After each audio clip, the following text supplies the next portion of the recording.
why should we focus on building as much income as possible? And I know it's not just about budgeting, but why overall? Yes, that is why. That is the faster you stack Quality of money, cash. And again, I'm not even saying thousands or tens of thousands, hundreds of thousands of dollars. If you can figure out how to squirrel away $5 a week, $20 a week, $100 a week, that's better than either spending that money on stuff you don't need. Plus, that also gets you closer. If you choose to invest it, that gets you closer to starting that compounding trend, because compounding works better and faster with higher amounts of money, but it still works with $1. Okay. So if you start investing well today, again, or earning more cash and then investing well today, the faster you multiply that money.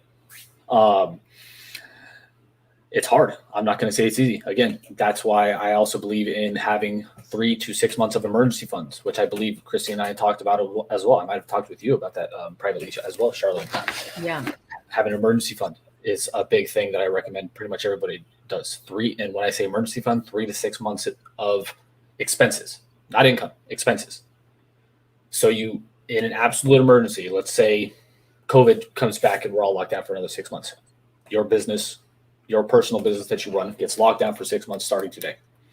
You have 6 months to wait it out or invest it in something else if you have a 6-month emergency fund of your expenses. And I actually am not even, interestingly enough, I've never heard myself hear something that you said where I'm like, I disagree with that. I would go with 12, but I also would, apparently I'm a little more paranoid about money than some people, but but we have to look at the COVID stuff. I lost my whole freelance business that I've been running for 18 years in 1 year because COVID shut things down. Well, it was a couple of years. Some other factors were contributing to that. But if I just go with 6 months, it took me what? I'm just now recovering and going in a new business direction. But before then, we were able to live off what we had for a good 14 to 16 months. If we didn't have that, I don't even know. I don't know how. I don't know where we'd be. I don't even want to think about it. I couldn't sleep if I got.